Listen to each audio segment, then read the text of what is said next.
des individus sont apparus, qui ont concentré le pouvoir à des niveaux extraordinaires. Ils ont monopolisé des secteurs entiers, contrôlé des infrastructures essentielles. Et le plus intrigant n'est pas le résultat. C'est le processus. Comment une seule personne peut-elle dominer une industrie entière? Chemin de fer, acier, pétrole, système financier. Ce ne sont pas de petits secteurs. Ce sont des piliers d'une nation. Et pourtant, ils ont été centralisés.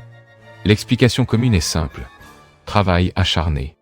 Vision, intelligence, opportunité. Mais cette explication, à elle seule, ne répond pas à l'ampleur du phénomène. Parce que grandir est une chose, dominer complètement en est une autre. Et cela soulève une hypothèse dérangeante. Et si ces individus n'agissaient pas seuls?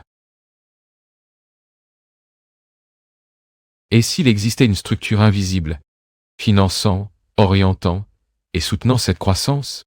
Un réseau qui n'apparaît pas dans les livres, mais qui opère en coulisses. Si cela est envisagé, certaines questions commencent à avoir plus de sens. D'où venait le capital initial à grande échelle? Comment les concurrents ont-ils été absorbés si rapidement? Pourquoi certains monopoles ont-ils été autorisés? Et plus important encore, pourquoi ces structures n'ont-elles jamais été totalement démantelées? Le récit traditionnel parle de mérite individuel, mais ignore le rôle du capital externe. Et peut-être que ce n'est pas une coïncidence. Parce que l'idée de égal individu qui a réussi seul, yo, est extrêmement utile. Elle crée de l'espoir, motive l'effort, alimente le système, mais elle masque aussi la complexité réelle. Si nous avançons dans le temps, le schéma semble se répéter. Nouvelles entreprises, nouveaux milliardaires, nouvelles histoires de succès fulgurants, de jeunes personnes qui quittent l'université et en quelques années construisent des empires mondiaux. L'explication reste la même. Talent, vision, innovation. Mais encore une fois, l'ampleur soulève des doutes.